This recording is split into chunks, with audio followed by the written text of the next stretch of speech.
자, 아마도 월세로 세금을 충당하는 임대인들이 많아질 것 같습니다. 그 결과 전세에서 벗어나는 임대인들이 빨라질 것 같고요. 제 개인적으로는 25년 하반기부터 이 임대차 시장 불안이 조금 더 가속화가 되지 않을까. 그 결과 26년 상반기는 땡땡땡, 26년 하반기도 땡땡땡 해서 불안해지고 매매 가격까지, 그리고 나서 규제가 좀 나올 수도 있지 않을까. 몇 가지 좀 시나리오가 예상되는 게 있거든요. 그래서 거기에 대해서 얘기를 좀 나눠보고자 합니다. 자, 보시면 집코노미 기사고요. 한명현 기자님이 4월 17일 날 올려주신 거니까 저희가 지금 라이브 하는 날짜가 4월 18일이에요. 굉장히 좀 따끈따끈한 기사죠. 자, 한번 광고 가리고 보겠습니다. 자, 아파트 임대차 비중에서 월세가 차지하는 비중이 44%. 엄청 많아졌죠. 아마 계속해서 많아질 것 같고요. 순수 월세보다 보증부가 많다. 한번 봅시다. 아파트 임대인이 전세보다 월세를 선호하는 현상이 뚜렷해지고 있고, 심지어 임차인들조차도 월세를 그냥 차라리 선호하는 현상이 있고, 여기에 이제 더해서 나는 전세를 받고 싶은데 5월부터죠. 곧 5월부터 허그 전세자금 대출 보증이 100%에서 90%로 내려갑니다. 그리고 여기에 좀 놀라운 이야기들이 있어요. 임차인의 어떤 경제적인 사정이라든가 소득 같은 거 보겠다. 놀랍죠?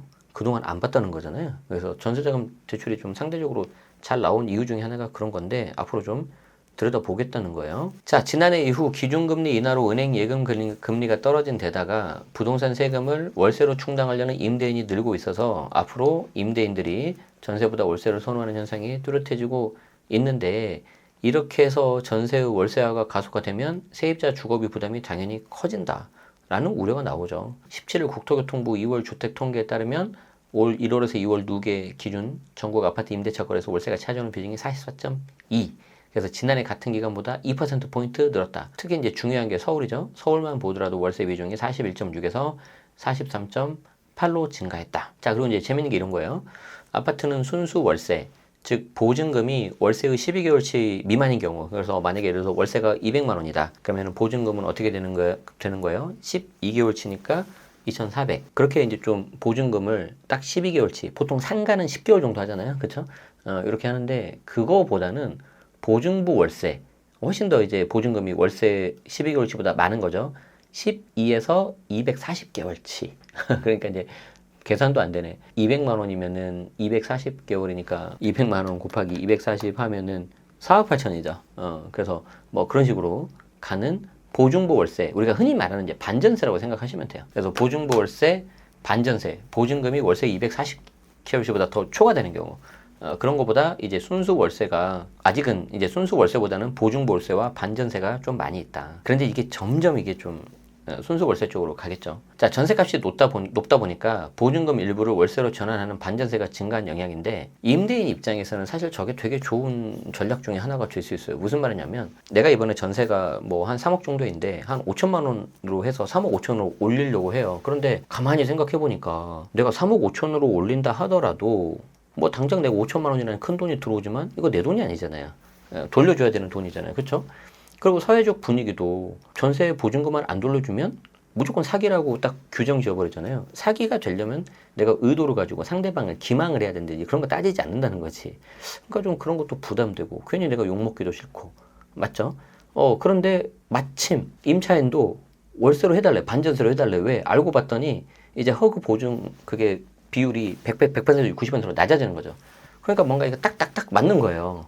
맞죠? 그래서 임차인도 원하고 임대인도 그냥 뭐 왠지 뭔가 앞으로 상황이 혹여 정권 교체가 된다면 세금이 늘어날 것 같으니까 그래, 차라리 이거 받아서 세금이라도 내자, 이렇게 되는 거죠. 그리고 이제 그 위를 이제 딱 쳐다보고 있는, 내려다보고 있는 정부는 흐뭇한 그런 이제 미소를 짓고 있는 거죠. 제 영상을 이제 잘 찾아보신 분들은 아시겠지만, 오랫동안 들으신 분들은 아시겠지만 몇 년 전부터 계속 말했던 거 아닙니까? 그죠? 자, 이에 대해서 박원갑 위원님은 좀 한번 인사드려야 되는데요. 오랜만에.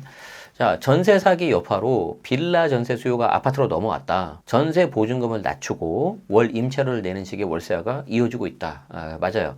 저도 신혼 때까지 전세에서 그냥 그 빌라 월세로 살고 있다가 이제 애가 태어나면서 좀 이게 다른 거는 괜찮은데 담배 냄새가 너무 막 들어오니까 좀 오래된 아파트라도 좀 매수를 해서 이사를 가야겠다 해서 이제 좀 아파트로 바꿨거든요. 그런 식으로 내가 아파트를 매수를 하든지 아니면은 아파트에서 내가 그냥 전세로 좀 가든지 뭐 이런 식으로 해서 넘어가는 수요가 분명히 더 생길 겁니다. 게다가 지금 전세 포비아, 전세 사기 문제가 좀 일부 지역에서는 또 심각하단 말이에요. 그래서 빌라 전세 수요가 아파트로 많이 넘어오고 있다. 자, 그렇게 되니까 전세 보증금을 좀 낮추고 월 임차료 내는 식의 월세가 이어지고 있다. 그래서 아까 제가 말씀드린 것처럼 3억에서 3억 5천인데 뭐 얼마 안 되죠. 그 5천만 원 올리는 거를 반전세 바꿔봤자 뭐 1, 20만 원밖에 안 되는데 그게 시작이라는 거예요. 그렇게 시작을 해서 차라리 계속해서 올리거나 아니면 이제 임대인들이 돈을 가져와요. 아까 3억에 월세 10만 원 가정해봐요. 근데 또 2년 지나고 나면 그 3억 중에서 보증금을 한 1억 정도 내드려 버립니다. 내드려 버리고 이거를 내가 월세 30이나 40을 더 플러스 해버려요. 그러면 뭐 예를 들어서 2억에 50 딱 바뀌어버리죠. 그런 게 만약에 두 개가 있어요. 그러면 월세가 딱 이제 100만 원 세팅이 되는 거예요. 그리고 보증금 3억 5천보다는 반전세 뭐 보증금의 2억에 50만 원 이게 훨씬 더 부담이 줄어요. 여차하면 내가 좀 전세 퇴거자금 대출 받아버리고 이게 내드리면 되거든. 나도 이제 그런 거 싫고 막 이런 심리가 되는 거죠. 자, 그럼 이제 어떤 문제가 있습니까? 자, 또 보면 이제 여기까지 보죠. 월세 규모도 커지고 있죠. 월세가 이제 앞으로 계속 늘어날 거야, 아마. 금액 자체가. 거래량이 늘어나는 것도 물론인데 그 금액 자체가 계속 커질 거라는 거죠. 물론 이제 우리 같은 일반적인 집은 아닌데 강남구 삼성동에 있는 센트럴 아이파크 보면은 전용 면적 123제곱미터 이게 좀 큰 거죠. 지난달 월세가 430만 원. 와, 보증금 15억에 월세가 430만 원. 그러니까 이게 대충 부동산에서 하면 꼭 그런 건 아닙니다. 월세가 보통 한 40만 원의 보증금 1억 정도 할 거예요. 그럼 얼추 했을 때 이게 보증금이 한 11억 정도 되는 거거든요. 그러니까 기존의 15억에 월세 이거를 더하면은 15억 플러스 11억, 대략 한 전세는 26억, 27억 그렇게 될 거예요. 이게 무슨 말이냐면 월세 430, 보증금 15억에 만약에 계약이 체결이 되잖아요. 그럼 또 이걸 가지고 전세를 환산을 시켜요. 왜냐면 내가 돈은 있어. 나 전세 갈 거야. 이런 사람도 있잖아요. 그럼 그거를 또 이렇게 전환을 시켜버립니다. 정말 짜증나죠. 자, 대치 삼성 전용 84는 보증금 5억에 월세 200. 근데 벌써 이렇게 돼버리죠. 특히 서울만 이런 게 아니고 수도권, 경기도만 가더라도 월세 100, 150짜리 많아요. 그렇게 되는 겁니다. 자, 그러면은 여기서 이제 어떤 문제가 생기냐면 이런 문제가 생겨요. 제가 매주 발행하고 있는 제네시스박의 부동산 절세 노트 네이버 프리미엄 컨텐츠입니다. 한번 보겠습니다. 1월 29일자에 제가 한 건데 임대 소득이 있다면 2월 10일까지 사업장 현황 신고하십시오. 그리고 사업장 현황 신고를 안 하면 5월달에 종합소득세 신고 제대로 하면 되는데 이게 이제 저는 이제 이걸 비주거용으로 가정을 해봤는데 상가 같은 데서 월세를 받잖아요. 그럼 예를 들어서 월세 100만 원, 110만 원 받는다. 그럼 월세 순수 월세가 100만 원이고 VAT가 10만 원이다. 그러면은 1년이니까 1,320만 원 아닙니까? 그럼 순수 임대료가 1,200만 원이고 부가치세 120만 원인데 요 순수 임대료에 대해서는 내가 개인으로 받으면 5월달에 종합소득세 신고를 해야 되고 법인으로 받으면 3월달에 법인세 신고를 해야 돼요. 그리고 요 120만 원 부가치세는 6개월마다 1월, 7월 그리고 법인 같은 경우는 중간에 예정 신고 그러니까 1, 4, 7, 10 4월 25일 다음 주에 또 나 이제 부가치세 내야 돼. 죽겠어 지금. 1년 내내 세금이야. 어쨌든 이런 걸 내야 되는데 근데 이게 문제예요. 이게. 자, 무슨 말이냐면 우리는 지금 주택을 봐야 되잖아요. 좀 전에 본 거는 제가 상가 같은 걸로 비주거용으로 예를 든 거고 그러니까 부가치세가 나온 거거든요. 다행히 주택은 면세기 때문에 임차인들이 내는 월세에 대해서 부가세가 안 붙어요. 근데 그게 붙으면 이제 더 난리 나는 거지. 자, 그런데 문제는 뭐냐면 부가치세가 없으니까 거래 내역이 제대로 파악이 안 되는 거예요. 그래서 2월달에 사업장 현황 신고를 받는 거거든요. 그래서 냉정히 말하면 사업장 현황 신고 안 해도 돼요. 안 해도 되는데 대신 5월달 종합소득세 신고는 잘 하셔야 돼요. 주택 같은 경우는 상가하고 다르게 상가는 다 과세 대상인데 주택 같은 경우에는 부부 합산 주택수에 따라서 다릅니다. 우리 곧 5월달에 이거 여러분들 신고하셔야 됩니다. 그래서 부부 합산 주택수가 1주택이다. 하나다. 그러신 분들은 과세 대상이 기준 시가가 12억이 넘는 고가주택 월세만 세금을 냅니다. 즉 내가 주택이 하나인데 비싼 집이야. 아까 나왔던 삼성동 이런 거. 거기에서 내가 월세를 받고 있어요. 그럼 세금 내야 돼요. 그런데 기준 시가가 12억을 넘지 않거나 그런 경우에는 비고가주택 같은 경우에는 내가 세금 안 내고요. 내가 주택이 하나 있다. 그런데 그 주택을 월세가 아니라 전세를 줬다. 그러면은 아무리 비싼 집이든 아니든 전세에 대해서는 또 세금이 안 나와요. 그런데 보통 내가 집을 하나 갖고 있다면은 실거주인 경우가 많겠죠. 그쵸? 자, 그리고 부부합산 주택수가 만약에 2개가 들어가요. 그러면 이때는 고가, 비고가 상관없이 무조건 월세에 대해서는 과세 들어갑니다. 가장 앞으로 많이 나올 케이스야. 예를 들어서 아까 말씀드렸잖아요. 야, 내가 이번에 3억인데 3억 5천으로 받을 수 있는데 내가 그 뭐 당장 쓸 일도 없고 나중에 돌려줘야 되니까 단돈 10만 원이라도 반전세로 바꿔버리자. 그래 버리는 순간 어떻게 되는 거예요? 주택이 하나만 있으면 상관이 없는데 2주택이다. 그럼 어떻게 되는 거죠? 모든 월세에 대해서 과세가 들어가죠. 그런데 10만 원이면 너무 워낙 적어요. 1년이면 120만 원이니까 기본공제하고 50% 필요경비 빼면은 아예 세금이 안 나와요. 그런데 그게 이제 점점 늘어나다 보면 이제 다 과세 대상 잡히겠죠. 그리고 내가 부합산 주택이 2개인데 둘 다 만약에 전세를 줬다. 그러면은 세금 안 나와요. 그런데 이것도 기준시가가 12억이 넘는 고가주택 2주택자가 전세를 받아서 얼마를 초과하면 그때 또 세금이 붙죠. 그러니까 점점 이게 과세 대상이 아닌 요 부분 있잖아요. 요 부분에 대해서 이제 점점 과세 치고 들어올 거예요. 이제 그런 시대가 될 겁니다. 자, 3주택 이상인 경우에는 모든 월세에 대해서 과세가 되고요. 임대주택 보증금 3억 넘는 거에 대해서 과세가 들어가는데 요때 소형주택이 있어요. 전용 면적 40제곱미터 이하, 그러니까 한 17평, 18평, 우리가 흔히 말하는 평수로 하면, 그리고 동시에 기준시가가 2억이야. 그 경우에는 빠지는데 다 빠지는 게 아니라 보증금만 빠져요. 보증금. 그래서 월세에 대해서는 무조건 다 들어가요. 소형이든 비소형이든. 가끔 보면은 소형주택이라고 월세를 막 용감하게 빼시더라고요. 큰일 납니다. 그러시면 안 됩니다. 그래서 여기 과세 대상 요 부분인데 이 중에서도 특히 이거 있죠. 이거. 모든 월세 수입. 모든 월세 수입 2주택인 경우. 이게 앞으로 굉장히 많이 과세 대상으로 포착이 될 겁니다. 그렇다고 해서 내가 이제 여기에 대해서 과세가 된다고 해서 팔아야 되냐? 아니, 그건 아니죠. 근데 어떤 분이 이제 고가주택 2주택은 매도하는 게 답일까 했는데 이미 고가주택이고 2주택인 경우라면 특히 고가주택이기 때문에 투자 가치가 좀 높은 물건일 가능성이 높아요. 기준시가 말이 12억이지 시세 들어가면 15억, 막 17억 그런 거 아닙니까? 그러면은 저라면 어떻게 하냐면은 투자 가치가 있고 보유해도 괜찮은 고가주택인데 내가 세금이 좀 나와. 그럼 차라리 그 세금 내시는 게 맞아요. 자, 그런데 세금을 낼 때 뭘로 내는 게 좋겠습니까? 보증금만 가지고 있는 간주임대로 내는 게 좋겠어요? 아니면 내가 조금이라도 월세를 받는 게 좋겠어요? 당연히 월세를 받아야죠. 왜 그러냐면 월세 12개가 쫙 깔리잖아요? 그럼 제가 계산해보면 수익 금액 2천만 원 이하인 경우에는 월세 딱 하나 정도가 세금 나가요. 2천만 원 이하인 경우에. 자, 근데 2천만 원이 초과됐다. 그러면 내가 다른 소득에 대해서 합산과세가 됩니다. 종합과세가 돼.